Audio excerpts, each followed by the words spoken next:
Hello, everyone. Welcome to Tarnished Bronze, where today we ask the question: can a comic book be good and important, as opposed to just be good or important? And Patrick, you're here. We've got DC Comics Presents number 26, and this is very famous. Why? Famous because it is the first appearance of Raven, Cyborg, and Starfire in the sort of Teen Titans sneak preview 16-page insert. Which, by the way, I'm famous for having doctored my own comics, right?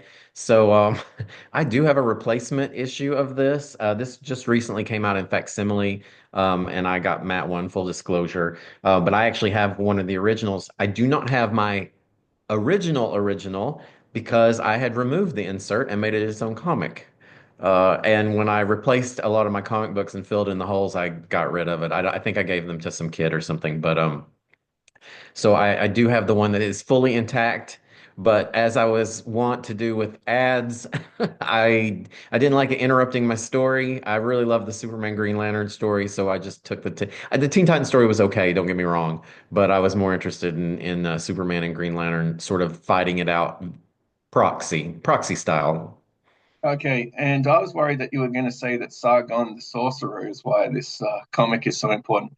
And it I thought you were gonna say, can a comic book be good and also bad at the same time, not important. So All right, so nonetheless, like that might foreshadow some of our commentary when we ask where this issue appears in the pantheon of the greats. But yes. nonetheless, the lead story here is the Superman Green Lantern team up, and that is done by Marv Wolfman, Jim Starlin, and the inker is none other than Steve Mitchell. Now, I'm just going to run down my first with all of these. My first Wolfman was some 90s Batman issues. My first Starlin was an issue of Dreadstar from First Comics, which I got in a back issue bin, and it's a revelation. And hopefully, I'll cover that in the Cult Comics channel, or maybe even Patrick will join me for a special issue on some Jim Starlin buried treasure. And of course, Mitchell is the inker on all of those wonderful Norm Breyfogle Batman books. So I am very familiar with these the team here, although I just never seen them all together at once, and now they're here, Patrick. So is this your kind of Marv Wolfman heyday? This and the Teen Titans? I mean, he was writing so much at that time that I have no idea. I would imagine maybe I think he used to do a lot of Justice League. So I think probably some Justice League back in the day was maybe my first exposure to him. For Jim Starlin, the first time I can remember is and I know I've mentioned this issue at least to you before, if not on the channel. A Legion of Superheroes number 251 was actually drawn by Starlin under the name Steve Apollo, his sort of nom de plume, and it's amazing. It was one of my first Legion comic books. It was just sort of a one-off that I got. It's a great story.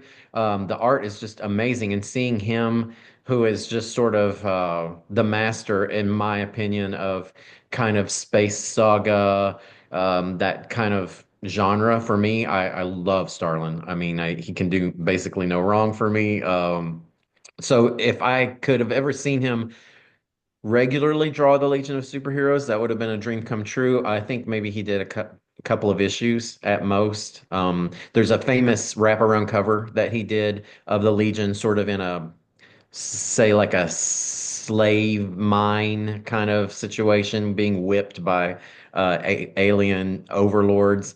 That's very popular. People probably seen it, but I think he only did a couple of issues of the Legion, and yeah, I love it. It's one of my favorite comics. I think he only does the two or the three, and apparently you can get it in oversized, not oversized as length, but oversized as in the dimensions of it. And Hmm. that's one that I do want to own because I don't have that Oh, story otherwise. So actually, I do. I think I have both because I think I do have the tabloid version of that. Yeah, I forgot about that, but yeah, you're right. yeah, it always looked really cool to me. So we've covered the first Superman for both of us on the channel. The first Green Lantern for you, Patrick. What was Oh that? goodness.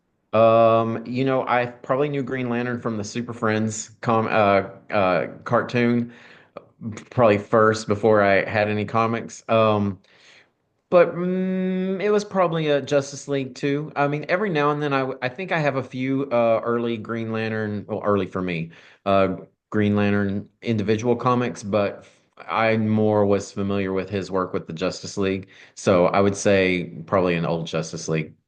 Okay, so sometimes my comic book reading started in a bad time in many ways for comics, but a good time for back issue bins. And so my first issue of Green Lantern was one of the reprints of the own Denny O'Neil and Neil Adams Green Lantern Green Arrow issues, which Mm. the art is always like out of this world good, and the stories are occasionally good too. And that was kind of the gateway drug to Hal Jordan. And I think the characterization of Hal Jordan in that is pretty contemporaneous, or around the same sort of 5 year bracket as this issue. So this is kind of the sweet spot for my sort of exposure to that original Green Lantern stuff. I'll So say this about Green Lantern. I think I always liked his power set and liked him in concept more than I liked him in comics. yeah, Um, that's and I fair. don't know why. I also made this comment once, and one of my friends always remembers it. And I never really, I didn't think about it too much, but then once I said it, I realized how true it was. I really like Green Lantern and sort of, when we would play pretend, he was definitely one of my go-tos because I loved his power set. But also really liked him because he was one of the relatively few characters who had brown hair instead of the sort of blue-black color. And so that's one of the reasons why I say even something minor as hair color representation does matter. So I'm connected to Green Lantern. I'm happy that they introduced other Green Lanterns on Earth like John Stewart, maybe not Guy Gardner so much, but but I'm glad that they didn't tinker with him too much. So because he's definitely a great character. All right, and we're straight off at the get-go here. Hal Jordan is on monitor duty. Superman's saying ciao to him, and Hal Jordan's just got his LA Dodgers box set or whatever the equivalent is in 1982. Yeah, he's gonna watch the Dodgers game on videotape and read a couple of books. I mean, I don't know if he's a speed reader. Monitor duty is always a thing too. I mean, it's Legion and also Justice League. It's who's on monitor duty, changing monitor duty. I mean, it's a very big trope at this time. Yeah, who watches The Watchmen? Yeah. Um, so we have some gorgeous art here. For reasons that escape me, this is kind of devoid of context, actually. This first page of This art that I've brought up. This is exactly why, for me, Jim Starlin's the master. The floating landscapes, the other dimensions, the weird aliens, the strange names. This is Archon Gamora, which I'm like, oh, is that like Gamora, who was also created by Starlin? Because I don't think this is an established Green Lantern. I think it's just someone he created because, spoiler alert, he dies. Um, but of Cygnus. Mhm. That's where he's from. And this is something that I always loved about the Green Lantern comics, or especially Green Lantern Corps. We talked about this before. I love the when they'd have a Green Lantern core book that would have just a lot of little stories about these random alien Green Lanterns who would have, adventures on other planets. To me, that's peak Green Lantern. That's Yeah. one of the reasons too why I think I liked Hal Jordan and Green Lantern in theory more than actual practice, because then when they bring that space cop stuff to Earth, it becomes less interesting to me.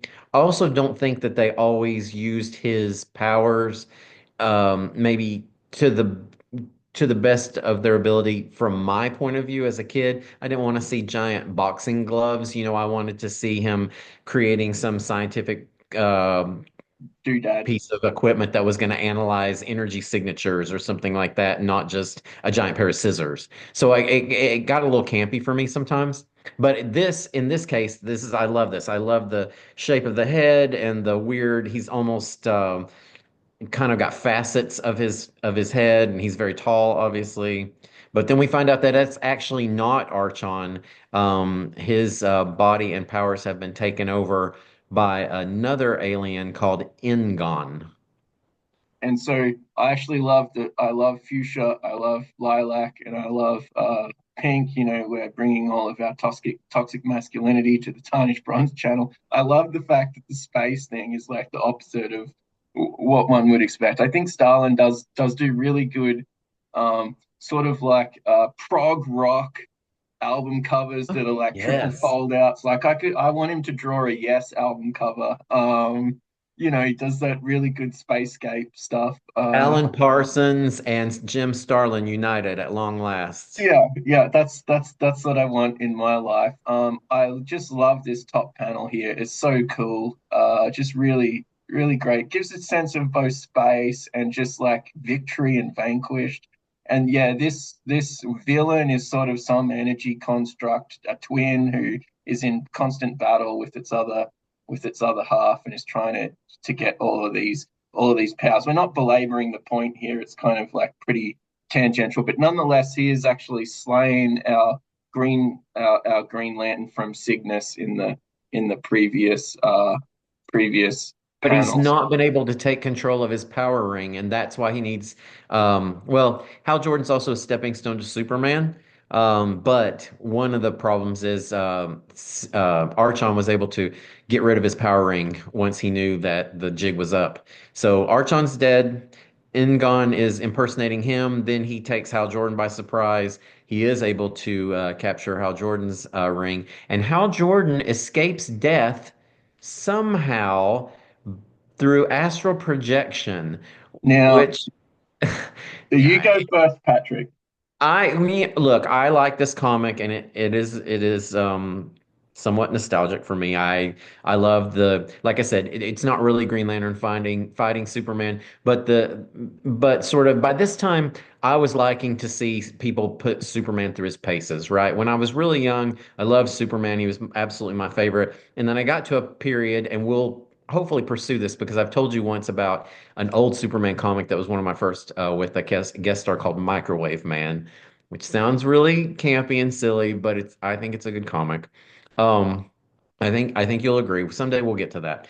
But I like people who were actually able to kind of stand up to him. So even though it was Ingon impersonating Green Lantern, I liked seeing him sort of fight Superman off. Now, the some of the logistics of this maybe don't stand the test of time because if he's killing his body, then I don't understand why. First of all, why being astrally projected is going to help because right, usually when you're in astral projection, you're going to make sure somebody protects your body because if something happens to your body, your soul won't have a place to return to.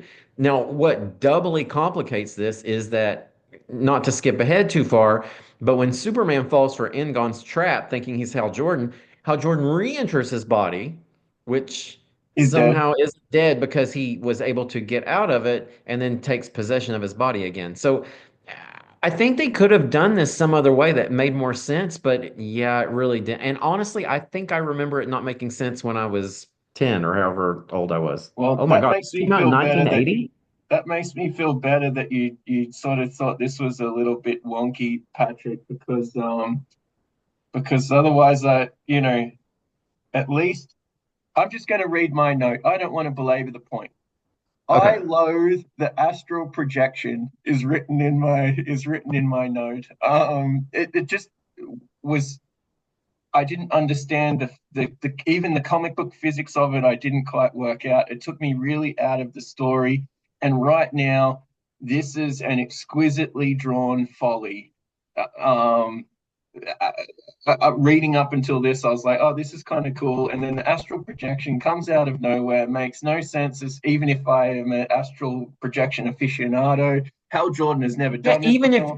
even if that's one of his power sets or something that he's ever done before, it doesn't really make sense. But you're exactly right. It doubly doesn't make sense. I didn't even mention that because it's not something that he necessarily does. Who is he? Dr. Druid? Oh, don't get me started.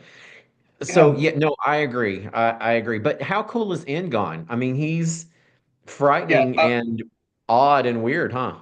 And we're going to get into these sort of bizarre characterizations. Marv Wolfman writes two stories in this. There's some weird stuff that happens that just takes me out of the story totally.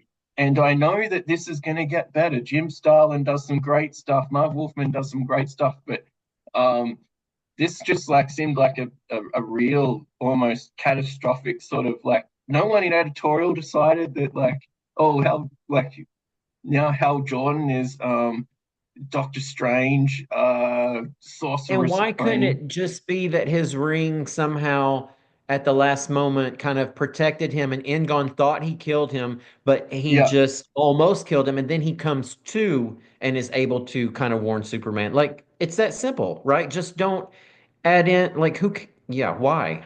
So There's just there's Patrick, you've just won a no prize, and we can move you know on. right, yeah, there's so many ways around it. It just yeah, I agree. Um, so another part of this exquisitely drawn folly, this top right hand panel is absolutely amazing. I really love that Green Lantern.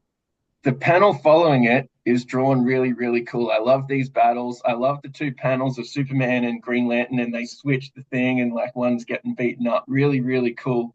What is so asinine to me is the yellow on my cape is what I'm going to use as a shield. And that just, I'm reading this, Patrick, and this is fantastic art. And the astral projection, I can give you one or two kind of like clunky bits. Even our favorite comic has a few clunky bits as far as the motivations, right? But this was like the double jeopardy of stupid stuff that I'm reading in a comic book, and I'm like, oh, I could excuse the yellow just because even though it's a silly weakness, it's the go-to for Green Lantern. Like I can kind of see that. And Superman does have this sort of yellow blob on his cape, right? It's the one place yeah, where the letter isn't color, it's not colored in. I don't know if that's just to make it easier on the artist and the colorist a little bit. yeah, That I could kind of get away with. The other thing that I also really love, and I'd be remiss if I didn't mention it, is I've always loved seeing Superman without his cape on. yeah. It To does look me, cool. Yeah, when I was a kid, I don't know why, it was just so different. I even one time recently was trying to look back and I was like, oh, not even a lot of my original comic books, it doesn't even happen that often. And it was hard for me to find a lot of panels where he was even depicted that way. Obviously, this is one of them. But yeah, I always loved it when he took his cape off for some reason. He So means business. Patrick is Superboy doesn't have a cape, right? No, he does. Oh, he does. So it must Yeah. be um the The original Lex Luthor's, Superboy. what's the name of Lex Luthor's clone? Superboy Connor can he doesn't have a Yeah. cape. Okay, The all right, the one who's kind of like the one from the 90s who kind of looks like Storm with no powers. He's got the kind of black jack. yeah, He doesn't okay, have a cape. okay, all But right. the So original Superboy from Legion of Superheroes, the Superboy original, he yeah, looked just like Superman. Yeah, except okay, all right. Now skinnier. that makes me feel. So there's two Superboys without cape, one with cape. Um, yeah, great stuff. Anyway, cool depictions here, like really great action, great coloring again. Just I had to put this little folly up here just because it kind of it was a little bit silly. And then we're getting into the thing that I think confused you as a child. So we've got this lush progressive rock background. We've got Rush playing in the background, just like shredding away at their guitars. We've got a synthesizer playing some soft Pink Floyd interstitial music over in this other corner. And then we've just got our captive Green Lantern and Superman just going at it. Um, and Patrick, what did you think was happening in the second to last panel there? So I honestly it even happened this time when I reread it, and that's when I honestly don't know I ever realized this, and it's so dumb. So the Ingon as Green Lantern has created this kryptonite world, right? And Hal Jordan has re-entered his body and Yeah, reanimated it. we won't dwell on that. Yes. And he's grabbed a rock to throw at Ingon at the back of his head. But in the second to the last panel, I would always see that as Ingon having taken a hold of the kryptonite world and sort of lording it over Superman. Like sort of like a villain would do, kind of posing like almost like Yeah, a bodybuilder or something, lifting this kryptonite world even though in the very next panel you see how Jordan throw the rock that he's holding in the previous panel. And I was like, wow, okay, yeah, I don't know why I read that way. But anyway, Yeah, now I know I have all to a corrected. Pink Floyd soundtrack, might I add. Let me ask you this. The rock that Hal throws is what color? It's yellow, yellowy orange, Okay, so now in the top making panel, everything in this even more stupid. okay. So in the top panel, the Kryptonite world has a yellow highlight. It's a yellowy green, yeah. Yeah, so I think maybe that's it. Also, as I've said before on the show, I am colorblind, so and pretty I mean, I see colors, but I'm pretty severely colorblind. Like when you take the test and they're like, which kind of colorblind are you? My answer is all of the Okay, above because I miss them all. So I want to say that maybe it might have had something to do with the color, but I don't know.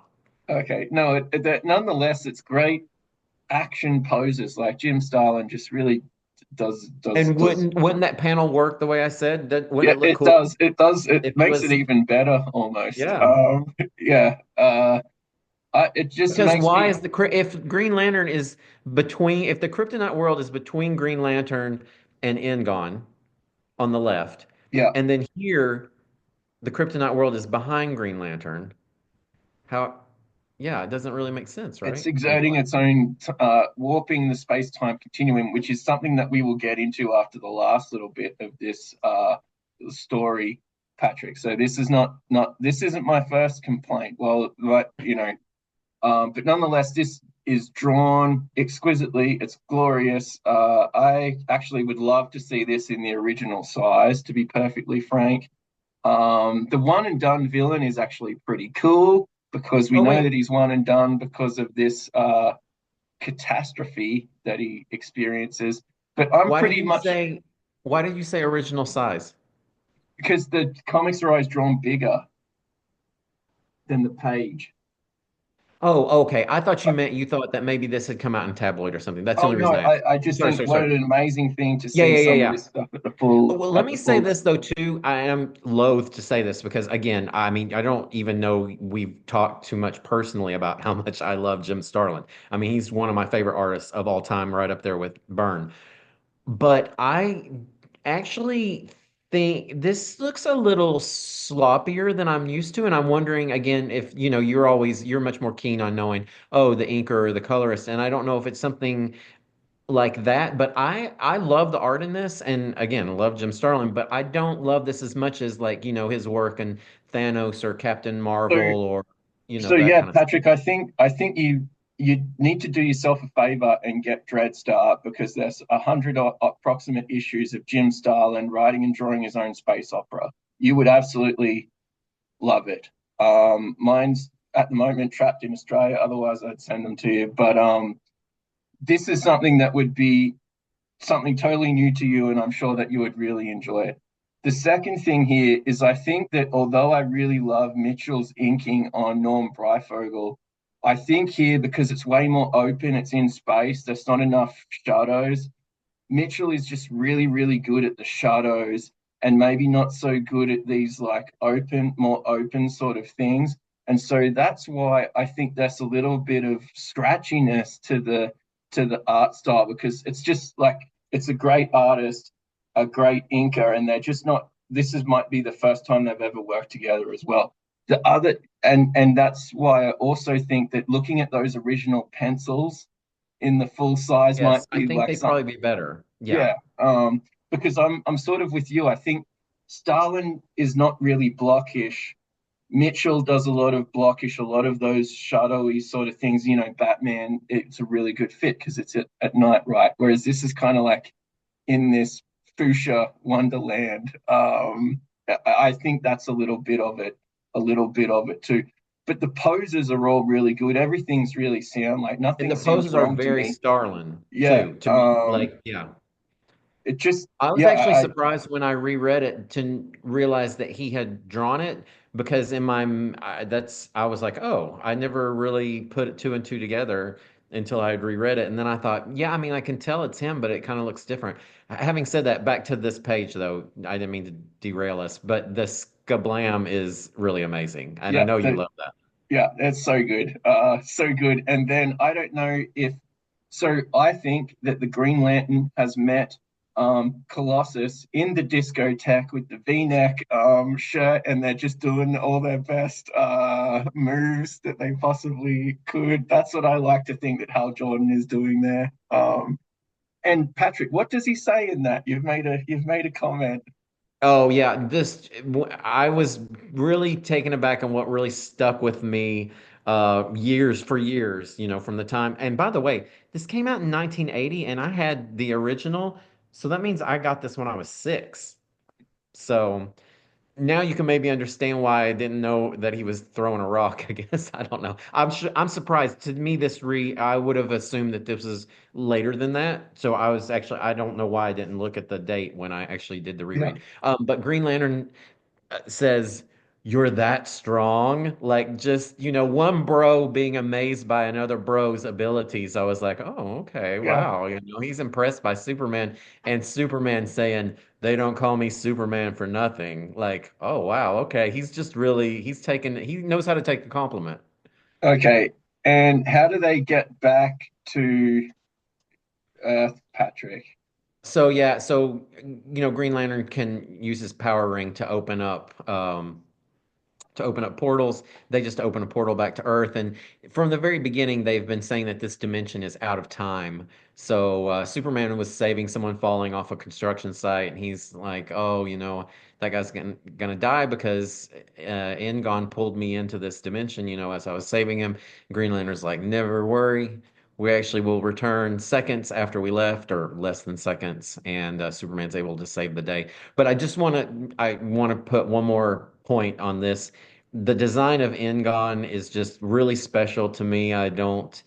He's just different. He's a little MODOK-ish, I Hmm. guess. But just something that you maybe haven't seen. He looks like a kind of a potato with a face with some sort of sickly tentacles and the little tuft of hair on the top. Like he I'm was a I'm good villain. surprised that Another he one wasn't that used in Swamp Thing. I was gonna say he should make a comeback as far as Yeah. I'm here for it. And the Okay. thing is, by the way, there are two. Yeah. So yeah. Yeah. So two comments. That I love the monster. It's actually really good. I love the fact that there could be a twin out there. I love the fact that this guy is just waiting in a time bubble or whatever the hell it is, waiting to be got at by the Legion at some point. Yes. My other comment now, time travel is a little bit like casual sex in the DC universe at this point. We know it's fun in small doses, but if you let it get out of control, it can lead to a crisis. Now, Yes. all of Hal Jordan's bullshit with his like traveling in time, like handing it out like confetti at a wedding, is this what causes crisis? Like basically, there's so much time travel bullshit in these DC I think comics. to be fair, I think this is different, and it doesn't fit in with the astral projection problem here with this Okay, because it's just like, oh, it's like Interstellar, right? It's okay, like, okay, in this dimension, no time passes because it's a timeless dimension. So when we go back, it's like another dimension. It's like going to Crossroads, right? Or like I said, the Interstellar world. I saw a meme recently that was like 1 month has now passed on whatever planet that was.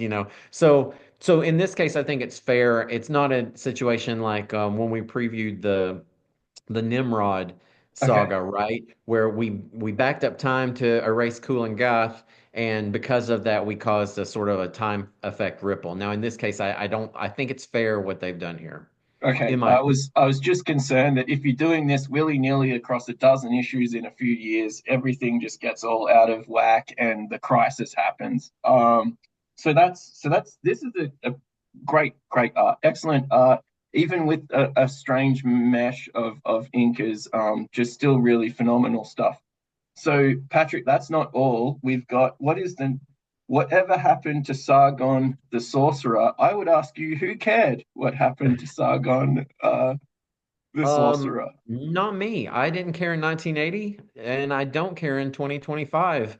And when I reread this story, I thought, yeah, I probably read it once when I was a kid.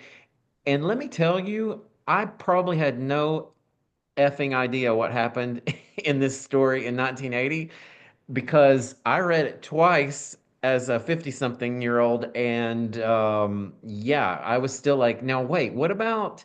So I can understand the gist, but there are a few sort of little, and I'm not even going to get into it because honestly, it's just too confusing to even talk about. But let's just say it's not completely logically thought out.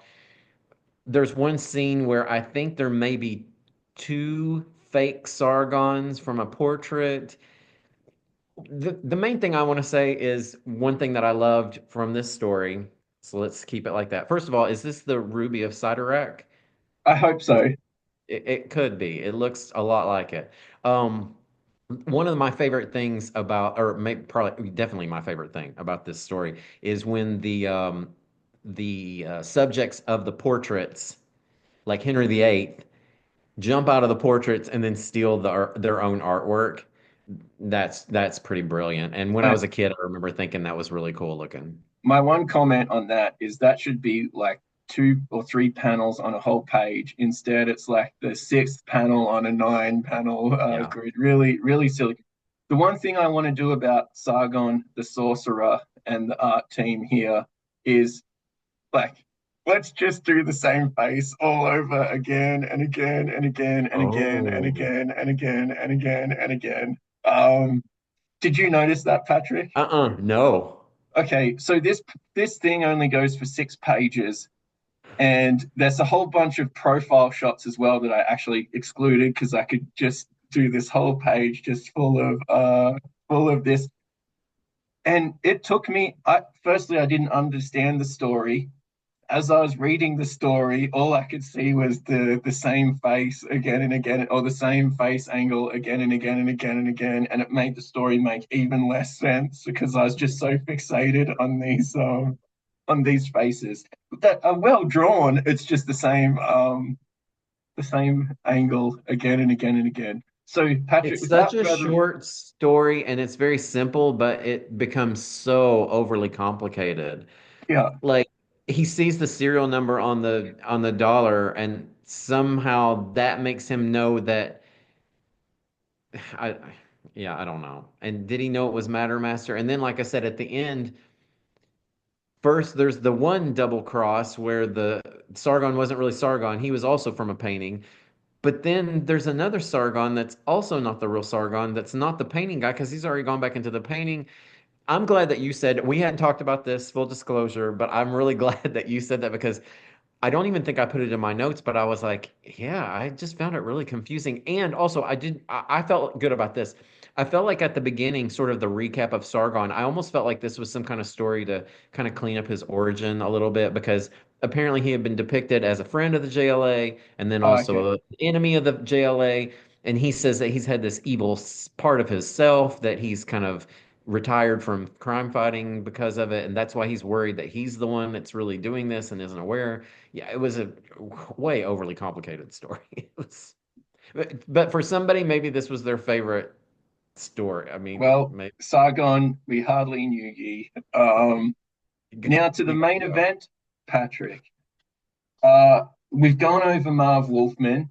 This is drawn by George Perez, and so my Mm. first Perez is the. Sometimes it's good to be a '90s comic reader. Is Avengers one by Buzak and Perez. And my first Teen Titans was the Teen Titans Omnibus by Wolfman and Perez. So why don't you go now with your Oh, first Teen Titans is the sneak preview. I, this is it. So I was You're an I OG was New on Teen from the Titaner. beginning. Now, I did not, I was unaware of the original Teen Titans. I may have seen them somewhere, but I didn't have any of the comics, with the old Wonder Girl and all that. Um, and for Perez, I would think maybe Avengers. Oh, okay. Like Yeah.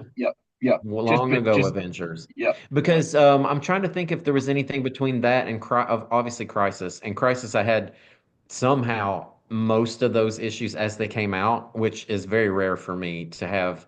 But this is all especially at that pre-crisis time. though. So Say, this is all pre-crisis, I oh think. So yes, yeah, this absolutely, absolutely. yeah. But I was trying to think if there was anything between sort of 70s Avengers and Crisis that I might have seen him in. I don't think so. I mean, I remember that he redesigned Wonder Woman, right? Maybe sometime in the mid that 80s. that might be down the pike. So I think yeah, New Teen Titans and the Adventures of the whatever the Baxter series is like yeah the Wolfman of this era. So once again, like just in a very different way to Jim Starlin, great art. Dick Giordano is doing the inks here, and I've gone on about him again and again and again. He sort of elevates anything that he kind of touches. First Now, query can for we you. say this? By the way, just sorry to interrupt, but same thing that I would say about the other one.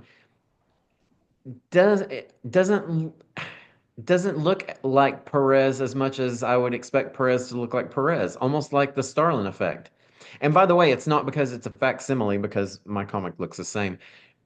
And again, it's not a criticism because, of course, I mean, who's going to criticize George Perez? He's one of the absolute best artists ever. But for something about it doesn't read Perez like, say, Crisis or those old Avengers do.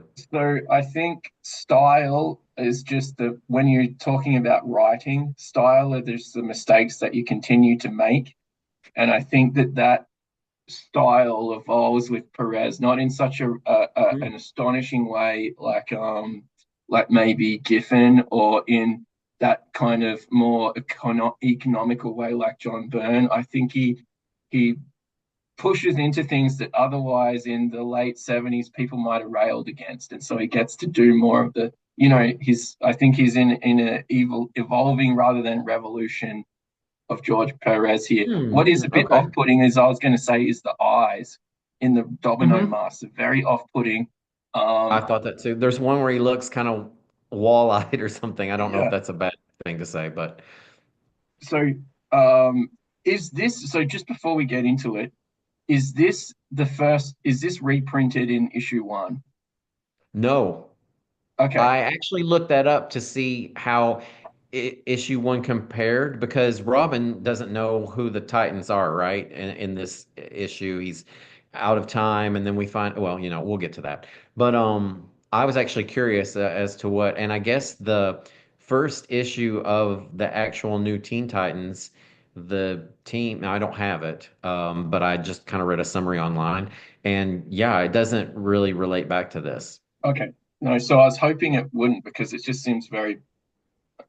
It seems like they had a few issues of Teen Titans in the can, and then they did this as the promo for it later on, and it Hmm. obviously has to tell a story, and maybe foreshadow some things that are down the pike. But my first question here is, what is better, Star Labs or AIM?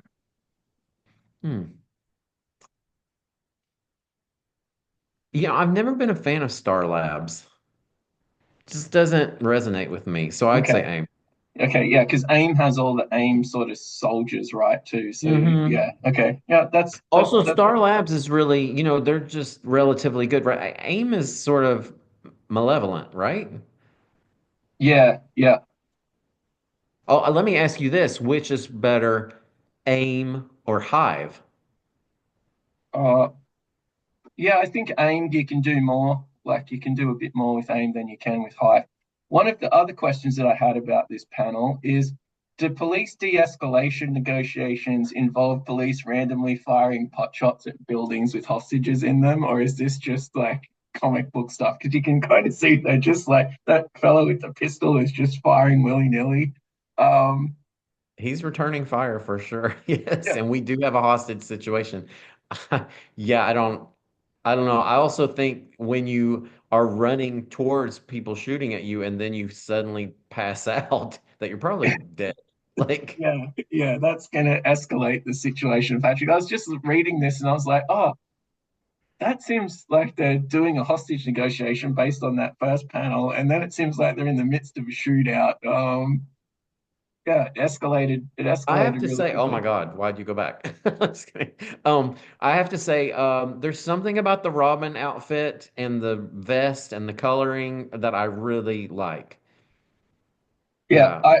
I like Robin the Boy Hostage's outfit. I 'Cause I actually love Nightwing and the look of Nightwing too. I think that's great. But just seeing and not seeing him with Batman, it just yeah, it's something about that costume is really nice.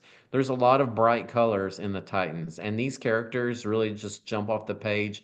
They're all very different and unique. Like I said, we have three new ones. yeah, Raven, Cyborg, and Starfire have not been seen before.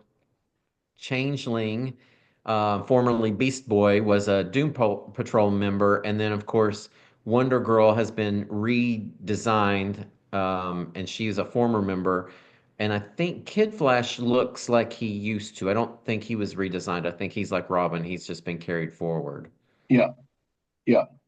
Yeah, good introductions, just great settings. They're in their Teen Titans thing. It's very disjointed to the reader and also Robin. It kind of comes across that this is like a bit strange. This jumping back and forth. I think Kid Flash will be doing tests for the next 15 years until he's the real Flash. So there's no surprise there. But this is done pretty well, and you get everyone's kind of their power. Like, oh, Starfire can do this, like she can fly. All that stuff is kind of like Flash is exactly what he does on the team. He goes real fast. Beast Boy can change into, you know, animals and so on. I think that comes across in just the fact that they're all doing their power while they're doing some great exposition. I always really liked Beast Boy. I especially liked his costume. Something about the line with the colors underneath. I really always loved that. But one thing that really always got on my nerves is that whatever he turns into is just green. Yeah, that's I don't know why that is either. Maybe those original issues of Doom Patrol will kind of illustrate that. The one thing I was a bit jarring to me actually is like Beast Boy seems really girl crazy, but I'm Hmm. fairly certain he's not cashing the checks, right? Like he's kind of like Oh, yeah, can we say incel? I don't know. yeah, But yeah, he's definitely unlucky in love and but always chasing girls. Yeah, that's the impression I've gotten too. And okay. And from so the everyone is. It's just been a long time since I've read these Titan issues. That sort of is a theme that will go on and on and on, yes. right? Okay, yeah. I was Well, just and like, doesn't oh, is he end up falling for that Terra girl who yeah, yeah, yeah, yeah, yeah. So no spoilers, but that no doesn't turn spoilers, out no well. spoilers. But that's a Um, good arc and that's a good trade paperback. I actually have that one. I can't yeah, remember what it's called, but yeah, and in Terra. everyone just looks great. And I don't know about you, but what could be more romantic than being carried around by Starfire, like as the only non-super person? I find that just so it's so joyful, this uh idea. He's Um, very secure in his masculinity and his short shorts and his pixie boots. And I love it. I'm here for it. I mean, he yeah, could have had a little rocket pack or something if they wanted him to fly, but I think the rocket pack would be real. That would be a misfire, if you pardon the pun. Whereas this just seems like something that a Teen Titan would do. oh yeah, fair. The other thing to keep in mind too is, and I know that they do play on this in the actual series. I should look her up in Who's Who, but Starfire is probably 6'5" or something, I think, and Robin's just a normally, mid-sized man, I think, Well, or he's a teen at teen. this point. He's not Teen. Nightwing. He hasn't popped his collar. There you go. And that is not a euphemism. That is just like a literal popping of the collar of Patrick. She hasn't popped his collar either, so. No. So yeah, I just saw this panel and just like this is so fun. I mean, the T-shaped building is also fun, and also I don't think you took a scan of it, but they have these huge portraits of themselves in their Yeah, in their meeting room, which is, that's cute. yeah. Once again, the art's great. It sends real centered in a place. Raven's doing sort of Raveny things. Robin still thinks that this is being played straight, like he thinks that this is real, as far as I can tell. That was a little bit confusing to me. This jumpings in and out of lying on the floor or lying on the ground outside the Star Labs, and then sort of flashing in and out of this.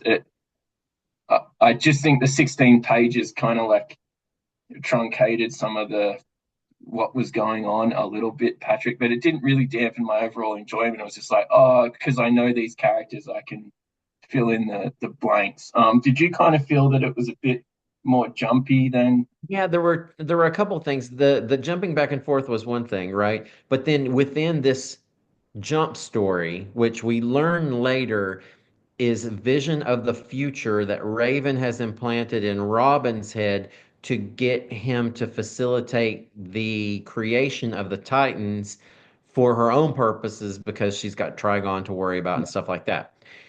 But like I said, that's what made me go, well, what happens in the first issue?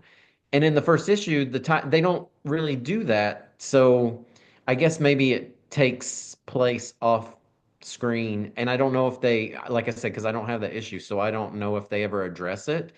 So that seemed kind of weird. The other thing that I wanted to mention is in this story that is a vision from the future, apparently.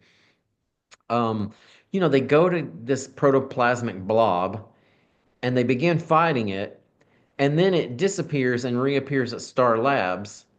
But couldn't it have just been at Star Labs to begin with? And I didn't know if that was a way to fill or. uh, it made more sense to me if it was generated by Star Labs. Yeah, well, and it was.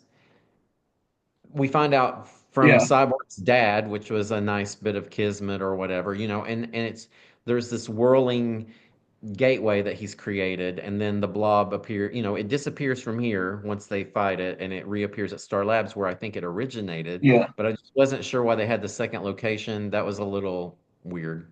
yeah. Uh, it's a substrate to have George Perez art. It works really well as a thing that would want to pick apart and have make sense in the rest of the new Teen Titans issues. Maybe not.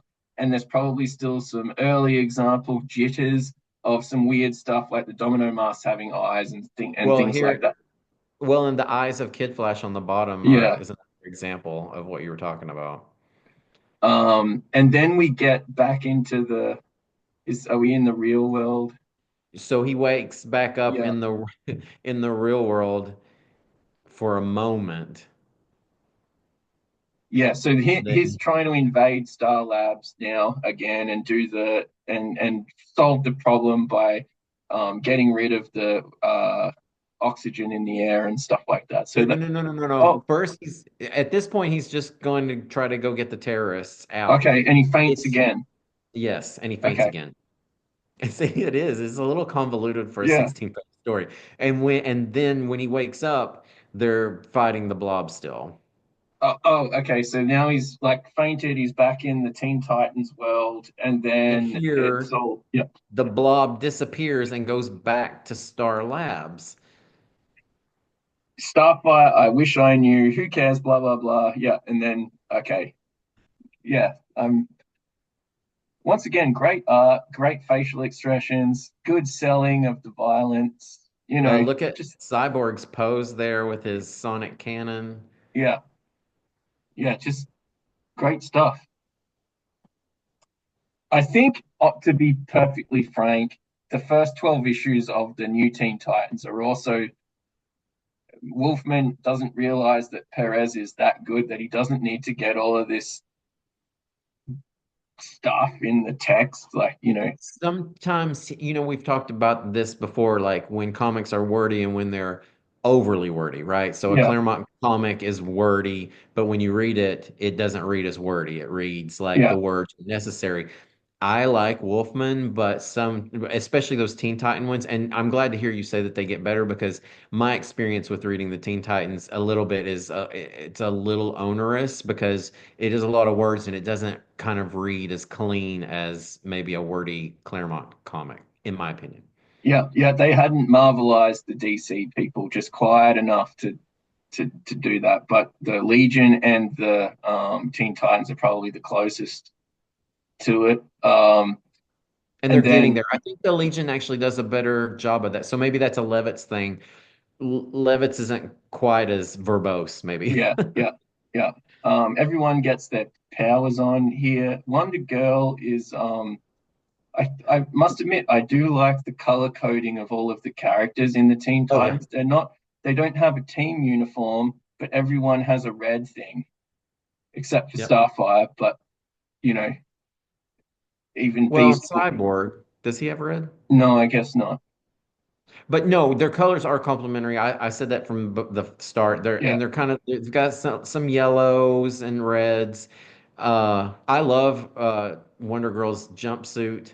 I think it's yeah, it's that's just great. To me, that's on a par with, the original Ms. Marvel yeah. with the sash. Oh, I loved her. I just thought that's a crime that she is not a character anymore for me. So So nothing against the new Ms. Marvel. I guess we'll be reading the Corsair series soon with his sash. Oh, I love binary too. Okay. Oh, okay. Yeah, yeah. And to cut long story short, in the Titans imaginary world, Cyborg explains that the head of Star Labs is his father who made all of the accoutrement in his robot cyborg body, and he really dislikes him. But then Robin wakes up, and lo and behold, Patrick, the same person, is in the reality, explaining kind of what went on. And Um, also in the Blob story, somebody comes up with the idea of pumping the oxygen out of the building to get rid of the blob, and somehow Robin, as he's passed out, somehow mutters the same thing to the police, and they're like, "Yeah, you gave us the solution. We pumped the air out." and it seems like the indiscriminate firing has stopped as well, so that's kind of good. Oh, I thought you meant indiscriminately firing as in employees. No, no. Star Labs, I think, is an independent organization, Patrick. So they should be safe in 1980.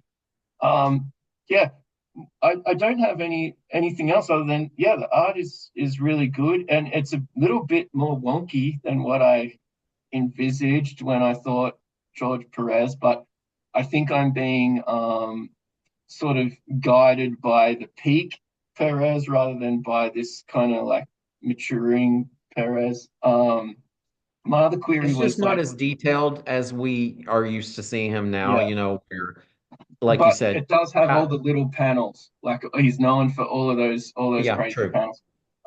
25 pages in Teen Titans issue 1 does not include this, so thanks for clarifying that. And this is kind of a done in one retrospective but prospective to the series. So it was just a little bit confusing for me, Patrick. But I'm not disappointed by it. It was just not what I remembered when I read that omnibus. That this episode disappeared pretty quickly in the brain once you were getting into that Hmm. really strong material. So in the So omnibus, is it a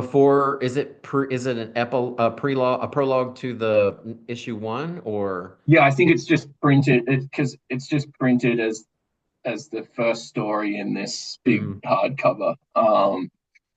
So I think we have to address where this stands in the pantheon as a full thing. And so would I keep reading? Yeah, like this is really good value for money. I'm gonna get some different stories and some new characters. It's kind of cool, especially on if you can get it on a spinner rack or at the newsagents or whatever. This seems like a comic that seems pretty cool. I don't know if every single issue had 2 or 3 stories. I presume they only had two. yeah, DC Comic presents sometimes only one, I think, but usually they Okay, did have a I think usually they did have a backup, but I think occasionally it was one story. But now that I'm thinking about it, I remember one because we were talking about Hive. I remember one where Superman and Hive, and then the backup was Airwave. So a lot of times the backup was something esoteric like Airwave or Dial H for Hero or okay. something like that. Yeah, got to keep those characters in copyright. And this is where our original sort of comment at the start of this episode, can a thing be like really important?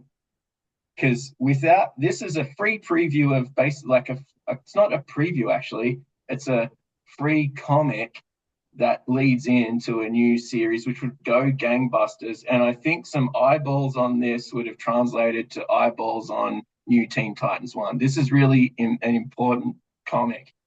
This Hmm. also might be some of the early Jim Starlin DC work, and it's him doing superheroes, not him doing the Adam Warlock stuff.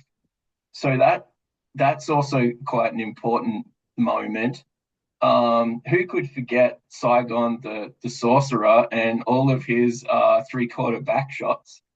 And Um, Mattermaster, the amazing like where did he come from? So And where did he go? this is where I'm torn, Patrick, because the art in this, I'm getting great value for money. I'm loving these depictions of these characters. I think the stories have their clunky moments, but if I'm the key demographic for what this comic was meant for, I think I can overlook it. I really dislike the time travel willy-nilly stuff, and I really dislike the Absolutely. multiple visions of Robin. That just and both of these Marv Wolfman is responsible for. So I'm going to kind of. It just so happens that they're in the same issue, but it's the same two dumb things that. And the astral projection. It reads dated. Yeah, yeah, I mean, just dated ideas of, oh, we'll just throw this in. Like, who cares? Like, say, Silver Age Superman, Super Family kind of thing, where, oh, this color kryptonite does this, or just kind of, it's a little silly. yeah, yeah. But I don't want it to sort of like. So, am I disappointed? The thing I'm disappointed about is compared to the rest of the Teen Titans, this is nowhere close. True. Done by the same people. Compared to the rest of Starlin and Wolfman's efforts across the rest of their career, this isn't even close. Like, Mm-mm. does that so I what I don't want to do, Patrick, is go, oh, this is a shit comic. Green Lantern can't astral project, like what an idiot. But then I also don't want to go, oh, this has George Perez in it. This has Jim Starlin in it. This has got to be indirectly like the best comic ever. Mhm. Yeah, Which no, on the art honestly, is still pretty good. it's one I remember fondly from, but like I said, lo and behold, apparently I was 6 when I read it first. So because I know I had the original. So but it doesn't in rereading it, I was like, oh, why did well, the reason I suggested it was because the facsimile happened to come out and I was like, oh, this is a comic I have Yep. and I know I'd Yep. really like it and so or I liked it. But when I No, read it, I'm glad I have it because I don't actually have much non weird Jim Starlin stuff, to be honest. I have yeah, all yeah, of the yeah. weird stuff. I want to get this, like I said, that big Legion of Superheroes thing. And we should maybe do a read through of Dreadstar. That's probably right up the channel's alley as far as like things that are a little bit hidden in plain sight. So But once I Patrick, reread it, I agreed. I was like, oh, not really much happens. But unless you really love Green Lantern and Superman and want to see them fight by proxy again, because they're not really fighting. Because the Teen Titans one, I don't remember. I remember liking the characters and being like, oh, I can use these new characters in my imagination, yeah. but not really giving a crap about the story. And Sargon, please, like, whatever. I was like, oh, a magic ruby. Like, that's the extent of my interest in that story. Oh, and also, look, Henry VIII is stealing a portrait of himself. Like, that's kind of So, cool. so Uh, perhaps it's more fair because this is another junior comic for you, Patrick. Is do you just like it better or worse than Marvel Team Up 150? oh, way less. I was gonna say, I was thinking, I can't remember what Avengers 298 was about, but I was thinking maybe you would be down around Marina. Yeah. So in my notes here, I have I've got a little dash above Marina and a little dash below Marina, and so you picked me out pretty well there, I Patrick. see. I mean, I And think that's fair. Invasion 1 is better. There are parts of that that I don't like, and honestly, I like the art better in this, even though the art in that is good. Um, uh, but I like it better when Giffen takes over later. yeah, Um, Marina, what do you remember what Avengers 298 is about? 298 is the broken Captain America ankles with Oh my God, Jarvis. no, it's better than that. Yeah, so Um, that's it's above this, and it's either above or below Marina in my thing. and Marina, it was really just her and the net. No, but it's got some good. It's got Sad Namor. It's got Yeah, like it's got the Trump Tower, the dinner party they go to the scene. party. I'm Yeah, gonna say this is above Marina. Yeah, I'm pretty comfortable in that slot below Invasion, above Marina, and just outside of the like, creeping in the top 15, but outside the top 10. Yeah, because it is interesting. Also, we never really mentioned. This is one of the things that I thought when we first started recording this, and I pulled mine out, is it's a shame that it was a preview because I would love to have seen this cover full size. And the background character, the way that it's drawn, and it's such a different style, it almost like it looks like it was copied in, like, that there was some sort of weird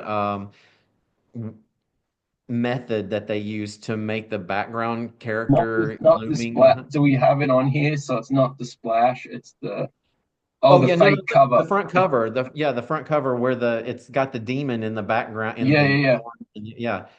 yeah, it's really an awesome cover. Yeah, I don't know if that was done post production or It just looks it's for that time and the way they were creating the art. I'm like, oh, I wonder how they did that. But yeah, I mean, it's an important comic. I think that's a fair thing to say, especially with the new Teen Titans and how big they became. I mean, we can just forget Sargon and the Superman story is a good story and there's good action in it and yeah, it's two interesting characters interacting interestingly and we've got little even though Wolfman wrote it, I feel like Ingon feels like a Starlin thing, right? I yeah, feel like, but speaking of weird Silver Age things, did you notice I mean, there were a lot of cute little details in that story, which I like that, but some of them were so silly. Like Ingon was flying by a green sun and spontaneously split into two beings that immediately hated each other. I'm like, okay, but honestly, even the concept of Ingon being two creatures and trying to kill each other, that to me, for whatever reason, that read more Starlin than Wolfman, yeah, but maybe I'm just giving Jim Starlin too much credit because I like him so much. So yeah. Well, I'm sure he'll appreciate it. And by the way, DC at that time with the Jim Starlin, who's going to go and do Dreadstar soon, but they had Mike Grell as well. Like between them, they were able to do it. Like if any people were suited to space opera fantasy stuff, like yeah, that was a stick missed those two opportunity. Like together. yeah, missed Yeah. opportunity. So I think you have it there. DC Comics presents issue 26. It's important. Parts of it are great, and sometimes you just can't have both. So if you like our channel, like, follow, and subscribe. On the screen here, you should see a whole bunch of different playlists that we have. And this is not the first time that we will be covering the Teen Titans or that we will be covering Green Lantern Corps, more specifically, or that we will be covering Jim Starlin. And we will see you on the next episode.